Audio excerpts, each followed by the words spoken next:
विदेशी बाजारों में शानदार संकेतों ने भरी बाजार में जान। अच्छे मॉनसून की उम्मीद में सेंसेक्स करीब 600 पॉइंट बढ़ा, निफ्टी 7,900 के ऊपर बंद।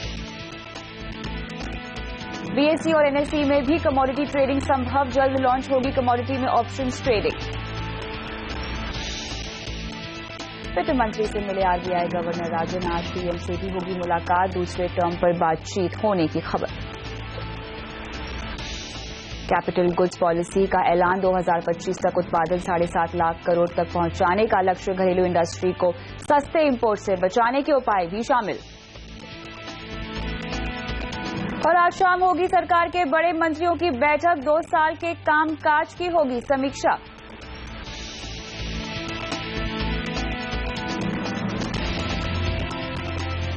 नमस्कार, आप देख रहे हैं योर मनी और मैं हूं कविता थपलियाल। आज योर मनी में हमारा फोकस होगा क्रेडिट कार्ड और लोन पर। जी हां, क्रेडिट कार्ड से जुड़ी तमाम जानकारी हम आपको बताएंगे, लेकिन देखते हैं क्या है खास आज शो में।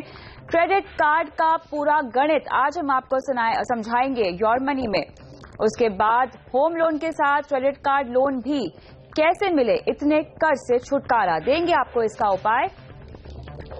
और साथ ही आपको बताएंगे क्रेडिट कार्ड पर मिल रहे रिवॉर्ड के इस्तेमाल के फायदेमंद तरीके। तो इन तमाम मुद्दों पे आज होगा योर मनी का फोकस। और आज हमारे साथ शो में शामिल हो रहे हैं एटिका वेल्थ मैनेजमेंट के गजेंद्र कोठारी। आपका स्वागत है गजेंद्र जी। जैसे कि हमने बात की, आज हम बात करेंगे क्रेडिट कार्ड पर जितने भी हिडन चार्जेस होते हैं जिसकी जानकारी हमारे पास नहीं होती है, या अमूमन जो जानकारियां होती हैं वो गलत होती है।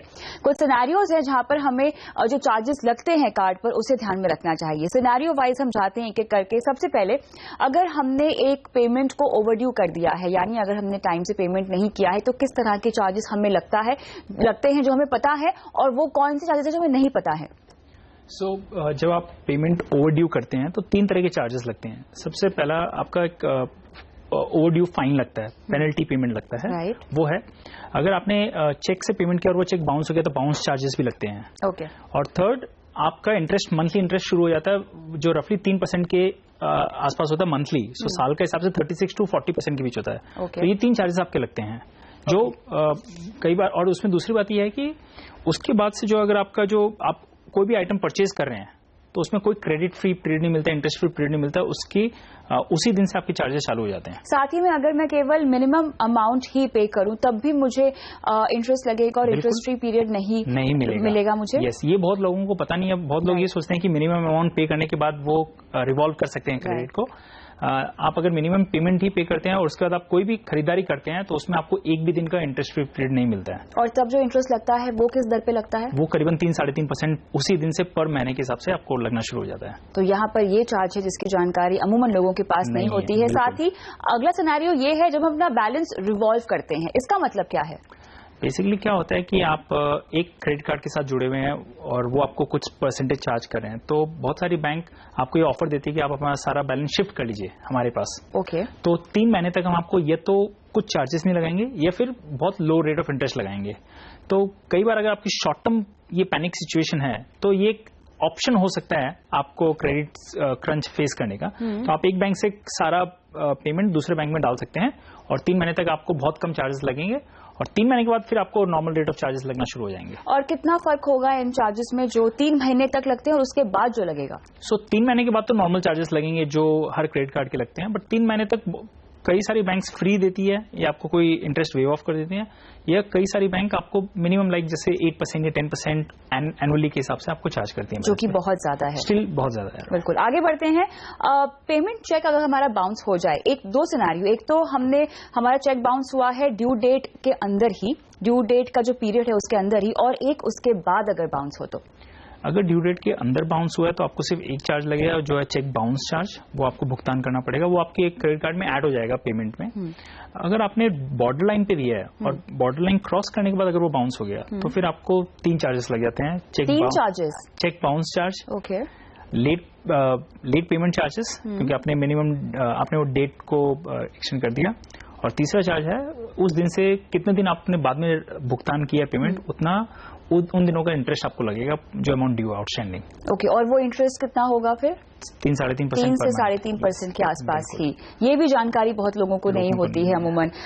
ट्रांसफर करना हो अपना बैलेंस एक कार्ड से दूसरे कार्ड, जिसका हमने चर्चा की, उस पर भी आपको इंटरेस्ट लगता है, लेकिन अगर हम क्रेडिट कार्ड से पैसे विड्रॉ करें या कैश विड्रॉ करें, ये अमूमन हमें सवाल भी आते हैं योर मनी पे, जहां लोग कहते हैं कि हमें पैसे चाहिए थे तो हमने क्रेडिट कार्ड से पैसे निकाले हैं, लेकिन उन्हें ये समझ नहीं आता कि जिस दर पे वो पैसे लेते हैं वो बहुत हाई रेट ऑफ इंटरेस्ट होता है। क्रेडिट कार्ड से पैसा निकालना बहुत डिफरेंट है डेबिट कार्ड के कंपैरिजन में। डेबिट कार्ड में बिकॉज आपका अकाउंट, आप आराम से कोई भी एटीएम से पैसा निकाल सकते हैं। क्रेडिट कार्ड में जब आप पैसा निकालते हैं तो जितना भी अमाउंट आप निकालते हैं, अगेन 2 तरह के चार्जेस लग सकते हैं। एक तो बहुत सारे bank fixed amount of percentage of आपने जो पैसे निकाले चार्ज करते हैं, लाइक 2% या 3%। आपने अगर 1 लाख रुपए निकाला है तो 2% लमसम चार्जेस आपको लग जाते हैं। उसके अलावा उस दिन से आपको 3% पर मंथ के हिसाब से जो पेमेंट इंटरेस्ट चार्जेस है वो लगना शुरू हो जाते हैं। इसमें एक चीज और डिपेंड करती है कविता जी, अगर आप दूसरे बैंक से एटीएम से निकाल रहे हैं जो कि वो बैंक का नहीं है, दूसरे और बैंक से, तो आपको थर्ड चार्जेस भी लग सकते हैं इसमें। दूसरे बैंक के डिफरेंस चार्जेस भी लग सकते हैं आपको। क्लियरली। और आखिरी पॉइंट यहाँ पर है कि अगर हमने अपनी जो एनुअल फीस है क्रेडिट कार्ड की, अगर हमने वो पेमेंट नहीं किया, अगर हम भूल गए, तब भी आपको चार्ज लग सकता है। बिल्कुल। सो हर क्रेडिट कार्ड के अलग अलग नियम होते हैं। जब आपको टेलीकॉलर या सेल्स पर्सन वो बेचते हैं स्कीम, तो आपको बहुत बार बोलते हैं सर फर्स्ट ईयर फ्री है या लाइफ टाइम फ्री है, बट बाद में जब टर्म्स एंड कंडीशन आता है तब पता चलता है। तो अगर आपने वो पेमेंट नहीं किया तो वो आपके उसमें भी आपको फिर इंटरेस्ट वो पेमेंट करना पड़ता है। अगर आपके अच्छे ट्रांजैक्शंस हो रहे हैं क्रेडिट कार्ड पे, तो आप वो कंपनी से नेगोशिएट कर सकते हैं, क्रेडिट कार्ड कंपनी से, कि आप मेरा ये बैलेंस वेव ऑफ कर दीजिए, ये annual payment charges wave of कर दीजिए। बहुत सारी कंपनीज कर देती हैं। या तो आप कार्ड भी अपना बंद करवा सकते हैं अगर आप उसे इस्तेमाल नहीं करते हैं तो। अगर आप कार्ड साल में 1 या 2 दफा यूज करते हैं तो उसके लिए 5,000 या 4,000 देखिए मतलब नहीं है साल का, आप उस कार्ड को कम कर सकते हैं। अगर मैंने अपनी लिमिट बढ़वाई है या अगर मैंने अपनी लिमिट से ज्यादा खर्च किया है, तब भी मुझे इंटरेस्ट ज्यादा लगेगा। बिल्कुल, ये भी बहुत लोग नहीं जानते हैं। सपोज आपकी लिमिट 1 लाख रुपए है और आपने 2 लाख का खर्चा कर दिया, आप कर सकते हैं, आप वो कार्ड से भुगतान कर सकते हैं, बट एडिशनल 1 लाख पे आपको लमसम 2 to 3% या 5% तक आपको चार्जेस देने पड़ेंगे, और इंटरेस्ट ड्यू भी वहां से उतना अमाउंट पे शुरू हो जाएगा फिर। ओके। तो गजेंद्र जी, ये सब चीजें ना हो और हमें ज्यादा इंटरेस्ट ना पे करना पड़े क्रेडिट कार्ड पर, क्या क्या बातें आपको ध्यान में रखनी चाहिए जिससे कि आप समझदारी से क्रेडिट कार्ड का इस्तेमाल कर सकें? क्योंकि ये बहुत यूजफुल टूल है। प्लास्टिक मनी, इजी मनी हम कहते हैं, लेकिन अगर इसे समझदारी से अगर आप इस्तेमाल नहीं करते हैं तो ये आपकी जेब पर काफी हद तक भारी भी पड़ सकता है। बिल्कुल जी, मेरे एक्सपीरियंस के हिसाब से एक व्यक्ति को 2 से ज्यादा क्रेडिट कार्ड नहीं रखने चाहिए। आप 2 अलग अलग कंपनी के रखिए, चाहे मास्टर या वीजा या अमेरिकन एक्सप्रेस, बिकॉज हर जगह पे शायद वो यूज नहीं होता है। और आप ये जरूर पता करेंगे उसमें एनुअल चार्जेस नहीं है या उसमें चार्जेस क्या है, वो आपको पता होने चाहिए। आप ओवरबोर्ड मत जाइए क्रेडिट कार्ड पे, और कभी भी आप ये सिचुएशन में मत आइए कि आपने सिर्फ मिनिमम पेमेंट किया और बाकी आप रिवॉल्व कर रहे हैं।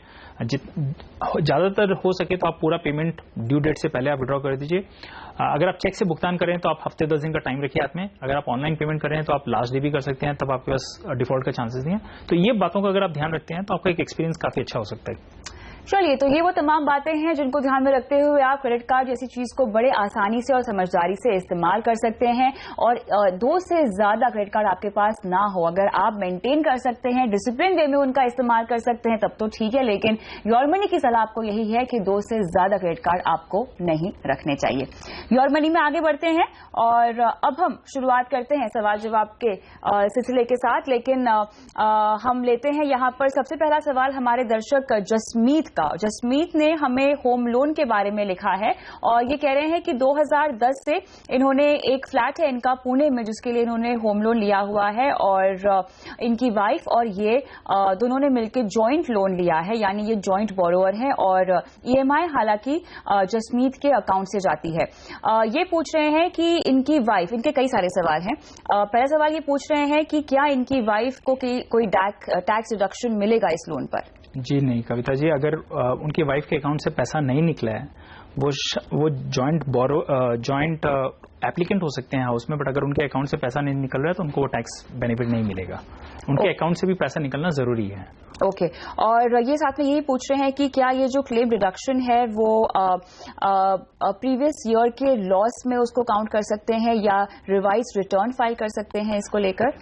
रिवाइज रिटर्न्स का भी ये रूल है कि अगर आपका करंट ईयर रिटर्न्स आपने फाइल कर दिया बिफोर ड्यू डेट, तो उस रिटर्न्स को आप रिवाइज कर सकते हैं। बट अगर आपके प्रीवियस ईयर्स के रिटर्न्स है तो उनको आप रिवाइज नहीं कर सकते हैं आप, और वो कैरी फॉरवर्ड भी नहीं कर सकते हैं आप लॉसेज उसके।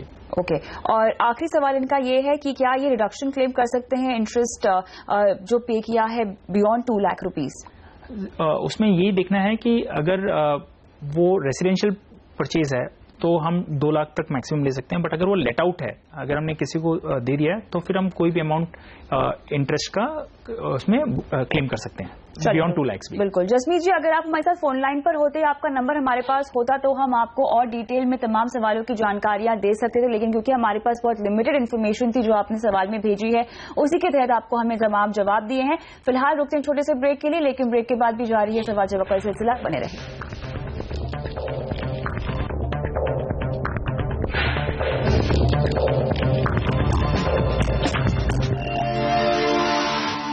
स्वागत है आपका एक बार फिर से योर मनी में, और आज हमारा फोकस है क्रेडिट कार्ड और लोन पर। अगर इससे जुड़ा आपका भी कोई सवाल है तो आप हमें व्हाट्सएप कर सकते हैं और साथ ही आप ईमेल भी कर सकते हैं। हमारा ईमेल आईडी mf@moneycontrol.com है। आपको अपने कॉन्टैक्ट नंबर, लोकेशन के साथ हमें ईमेल करना है। फेसबुक के पेज पर जाके भी आप सवाल पोस्ट कर सकते हैं। अपना कॉन्टैक्ट नंबर जरूर दीजिएगा, क्योंकि अक्सर हमारे पास इंफॉर्मेशन की कमी होती है, जिसके लिए आपको हम कॉल करके इंफॉर्मेशन ले सकते हैं। आप व्हाट्सएप भी कर सकते हैं, अपना नाम साथ में भेजिएगा। @kavita.th पे भी आप हमें फॉलो कर सकते हैं, अपना सवाल आप वहां पर भी डाल सकते हैं। लेकिन हम आगे बढ़ते हैं और अगले दर्शक का सवाल लेते हैं। राघवेंद्र का सवाल है हमारे पास, और बहुत इंटरेस्टिंग सवाल है गजेंद्र इनका। 30 साल के हैं ये, और 1-1.5 साल में शादी करने के बारे में सोच रहे हैं। इन्होंने 2015 अक्टूबर में अपने लिए एक घर लिया है और इन्होंने 29 लाख का लोन लिया है। इस पर EMI अमाउंट लगभग जाती है 28,400 रुपए, और इन्होंने कहा है कि इसके लिए उन्होंने 3 लाख रुपए अपने दोस्त से भी लिए हैं, और 72,000 क्रेडिट कार्ड पे इन्होंने लोन भी लिया हुआ है। तो कुल मिला के जो इनके ऊपर कर्ज है वो 34,000 का पड़ता है। अब ये कह रहे हैं कि लगभग 10,000 रुपीज इनका हर महीने का खर्च है, और इन्होंने अपने लिए LIC की कोई प्लान भी लिया हुआ है, जिसके लिए 1180 रुपए मंथली ये पे करते हैं प्रीमियम के तौर पे, जितना भी है इनका, और 5,000 रुपए ये अपने माँ बाप को देते हैं। और अब ये बोल रहे हैं कि इनके पास कोई सेविंग नहीं है, लेकिन अगर ये शादी करने का मन बना रहे हैं तो उससे पहले ये कर्ज मुक्त होना चाहते हैं, यानी जितना भी लोन इनके ऊपर बकाया है उसको ये चुका देना चाहते हैं, उसके बाद जाके रिटायरमेंट की ये प्लानिंग करेंगे। तो अगर मैं राघवेंद्र का पोर्टफोलियो देखूं, अगर इनका लोन पोर्टफोलियो देखूं, तो सबसे बड़ी गलती इन्होंने यहां पर यह की है, जो शायद आप भी मानेंगे, 72,000 रुपए का क्रेडिट कार्ड पे इन्होंने लोन लिया हुआ है। ये तो सुसाइडिकल अगर हम बोल सकते हैं वो है। सबसे पहले राघवेंद्र जी को क्रेडिट कार्ड का लोन बिल्कुल खत्म कर देना चाहिए। 72,000 पे वो 36% ब्याज दे रहे हैं। 36% ब्याज दे रहे हैं 72,000 के लोन के ऊपर। यस, तो इससे अगर आप देखें, अदरवाइज उनकी नॉर्मली EMI 28,000 है, और जैसे ये क्रेडिट कार्ड का 6,000 रुपए पर मंथ, सिर्फ 72,000 अमाउंट पे 6,000 बढ़ जाती है। बिल्कुल, हमारे साथ वो फोन लाइन पर नहीं है, वरना हम जरूर ये जानना चाहते कि आपने ऐसा निर्णय क्यों लिया। अगर आपके पास सलाह की कमी थी तो आप योर मनी को अपना सवाल भेज देते, हम आपको कतई ये जो स्टेप आपने उठाया है आपको लेने से पहले जरूर रोकते। लेकिन फिलहाल ये क्या करें, जल्द से बहुत इजी ऑप्शन था। उनको क्रेडिट कार्ड की जगह पर्सनल लोन भी ले सकते थे, जो 15% में मिल सकता था। तो जो भी महंगा है, बट लेकिन इसके मुकाबले तो नहीं, फिर भी आधा था। हाँ, तो ये पहली चीज है, इनको क्रेडिट कार्ड का लोन खत्म कर देना चाहिए। जो उनका ये कह रहे हैं कि मुझे 1 साल में पूरा लोन पे करना है, वो मुझे पॉसिबल नहीं लगता, क्योंकि 29 लाख का हाउसिंग लोन है, तो वो तो पूरा हो नहीं सकता है। और इनके पास कोई मतलब खर्चे बचाने की कोई जगह भी नहीं है। अगर 52,000 की उनकी सैलरी है तो उसमें 50,000 तो ऑलमोस्ट सारे मैंडेटरी एक्सपेंसेस हैं। एब्सोल्युटली, इनके पास तो कोई बचत भी नहीं है ही नहीं, और स्कोप भी नहीं लग रहा है नियर फ्यूचर में। कुछ खर्चे 10,000 उनके मंथली खर्चे हैं, जो मुझे नहीं लगता कम कर सकते हैं। 5,000 वो फैमिली को भेजते हैं, वो भी कम नहीं कर सकते हैं। 1,200 रुपए वो LIC को मंथली पेमेंट कर रहे हैं। तो अभी उसमें ये देखना है कि क्या चीज के लिए करें। अगर वो एंडाउमेंट प्लान के लिए दे रहे हैं तो ये शायद वो सरेंडर करके इसको रोक सकते हैं। अगर इसमें ये टर्म प्लान है तो इसको भी नहीं रोक सकते हैं। तो वो भी इंपॉर्टेंट है, तो ये उनसे समझने से पता चलेगा। खाली एक ही ऑप्शन है कविता जी कि सबसे पहले खाली क्रेडिट कार्ड का बिल खत्म कीजिए, जो EMI है वो चलती रहेगी। और जो भी एग्जिस्टिंग जो फंड्स है इनके पास गजेंद्र जी, उससे तो मुमकिन नहीं है। इनके पास कोई सेविंग्स होनी चाहिए, कोई इन्वेस्टमेंट होनी चाहिए, तब जाके ही जल्द से जल्द ये छुटकारा पा सकते हैं अपने इस लोन का। लेकिन अगर ये फिर भी नहीं कर पाते हैं और इनको 34,000 का ही अगर पूरा अमाउंट चुकाना पड़ रहा है हर महीने, तो फिर ये कैसे करेंगे? नहीं, फिर ऑप्शन यही है कि फिर जॉब में अगर कुछ बोनस मिलता है या कुछ सैलरी इंक्रीज होती है, तो फिर जो एक्स्ट्रा रकम होती है उससे वो फर्स्ट ऑफ ऑल लोन चुकता करें जितना भी आउटस्टैंडिंग है, और फिर जब एक लोन मैनेजेबल अमाउंट हो जाए पर मंथ के, तो उसके बाद वो सेविंग्स प्लान कर सकते हैं, इन्वेस्टमेंट SIP स्टार्ट कर सकते हैं अपने रिटायरमेंट प्लानिंग के लिए। और फिर मैरिज के लिए वो पैसा उनको बचाना, वो भी एक कम से कम 5-10 लाख रुपए खर्चे होंगे। तो बेसिकली अभी ये ओवरड्यू है, मतलब उनके खर्चे बहुत ज्यादा है। प्लानिंग में कहीं ना कहीं इनसे बहुत बड़ी गलती हुई है। इन्होंने जो घर खरीदा है ये शायद प्लान करके नहीं लिया, इन्होंने अपने फंड्स को कंसिडर नहीं किया, अपने इन्वेस्टमेंट्स को कंसिडर नहीं किया। अगर आप देखें इनकी EMI 50% के ऊपर जा रही है खाली हाउसिंग पे, बिल्कुल। तो जो कि एक बहुत हाई रकम होती है जब आप इनिशियल स्टेज में करियर में, और अगर आप जिस हिसाब से बता रहे हैं वो शायद 30 इयर्स के हैं, तो उनको इतनी जल्दीबाजी में डिसीजन नहीं लेना चाहिए था। और शादी भी ये रुक के कर सकते हैं, तब भी इनके लिए थोड़ा सा हाथ इनका खुल जाएगा, तब मेरे ख्याल से ये अपने रिटायरमेंट के बारे में सोच पाएंगे। जबकि ये गोल पहला होना चाहिए। राघवेंद्र जी, अगर आप हमें सुन सकते हैं, आपने घर ले लिया है, बहुत अच्छी बात है, लेकिन साथ ही रिटायरमेंट के लिए प्लानिंग आपको शुरू कर देनी चाहिए। दूसरी बात है कि शादी अगर मैरिज के बाद ये घर खरीदते हैं तो ये बेटर ऑप्शन होता है कि अगर उनकी वाइफ वर्किंग है तो उनको जॉइंट लोन मिल जाता, बड़े रकम का लोन मिल जाता, और EMI भी उनके लिए कम हो जाता है, और दोनों को टैक्स बेनिफिट भी मिल जाता। तो ये प्लानिंग थोड़ी बेहतर हो सकती थी, बट चूंकि अब इन्होंने जल्दीबाजी कर दिया, तो सबसे पहले ये है कि क्रेडिट कार्ड को खत्म करें, और फिर जैसे जैसे सेविंग। और होम लोन वैसे एक हम गुड लोन की तरह इसको मानते हैं, राइट, है ना? इसके बेनिफिट से आप समझा दीजिए राघवेंद्र जी। होम लोन तो अच्छा, बिकॉज आप इसे एसेट क्रिएट कर रहे हैं, तो लॉन्ग टर्म में आपको फायदा ही होगा, और आपको टैक्स बेनिफिट भी मिलता है। और अगर हम जिस हिसाब से देख रहे हैं रेट दरें कमी होनी है आगे जाके, तो शायद उनको EMI में थोड़ा सा इजाफा मिलेगा, तो उनसे उनको राहत मिल सकती है। बट जैसे जैसे आपकी सैलरी बढ़ती है, आपके पास 2 ऑप्शन है, या तो EMI को आप कम कर सकते हैं, या फिर अगर आप थोड़े एग्रेसिव इन्वेस्टर हैं तो EMI वहीं रहने दें, आप SIP कीजिए 5 या 10 हजार की पर मंथ, जिसमें आपको इक्विटी फंड में ज्यादा रिटर्न मिल सकता है, और वो आप लॉन्ग टर्म प्लानिंग के लिए इस्तेमाल कर सकते हैं। क्या आप इनको सलाह देंगे कि अपने रिश्तेदारों से, अपने दोस्तों से कुछ पैसे उधार लेकर क्रेडिट कार्ड का बिल्कुल, अगर फ्री में इंटरेस्ट फ्री पीरियड 2-3 महीने के लिए मिल सकता है तो वो सबसे बेस्ट ऑप्शन है। अगर इंटरेस्ट देना भी पड़े फ्रेंड्स एंड फैमिली को, तो वो बहुत काफी कम रेट पे होगा। अगर वहां भी नहीं मिला तो पर्सनल लोन तो आराम से अप्लाई कर सकते हैं, वो बहुत ईजी। अच्छा, पर्सनल लोन लेने की भी रिकमेंडेशन दे रहे हैं इनको? क्रेडिट कार्ड का पेमेंट चुकता करने के लिए पर्सनल लोन भी सेंस बनता है, क्योंकि वहाँ एटलीस्ट आप 15%, 16% में आपका भुगतान हो जाएगा। तो यहाँ तो 36-40% लग रहा है, तो उसको तो जितने जल्दी कम कर सकते हैं हो सके इनको ये लोन निकाल देना चाहिए। राघवेंद्र जी, आपका नंबर तो हमारे पास है, लेकिन संपर्क नहीं हो पा रहा है। अगर आप हमें सुन सकते हैं तो जल्द से जल्द क्रेडिट कार्ड का जितना भी पैसा आपके ऊपर उधार है, जो आपने लिया हुआ है, उसे आप चुकता कीजिए। ये आपके पूरे फाइनेंशियल प्लानिंग को बिगाड़ रहा है।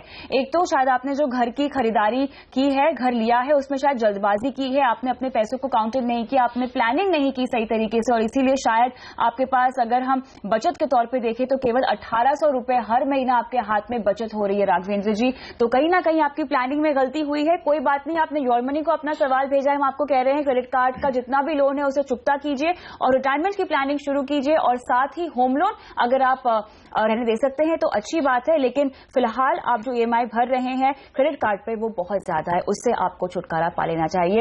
इसी के साथ योर मनी में रुकते हैं छोटे से ब्रेक के लिए।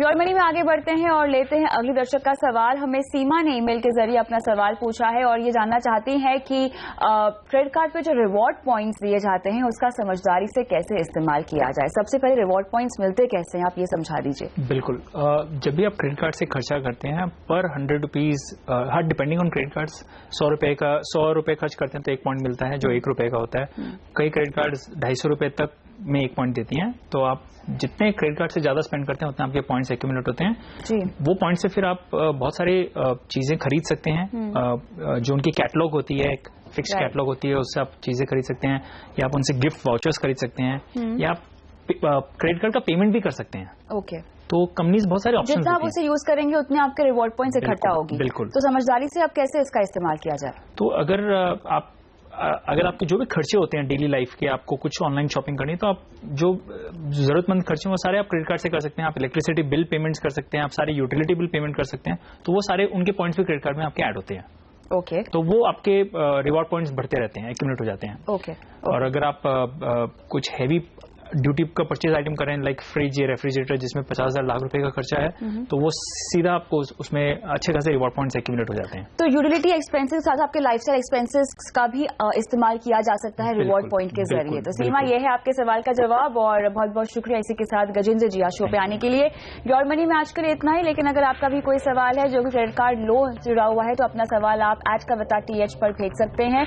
साथ ही आप व्हाट्सएप कर सकते हैं अपने नाम के साथ, और mf@moneycontrol.com हमारा ईमेल आईडी है, उस पर आप अपना सवाल अपने कॉन्टैक्ट नंबर लोकेशन के साथ भेज सकते हैं। दीजिए इजाजत, नमस्कार।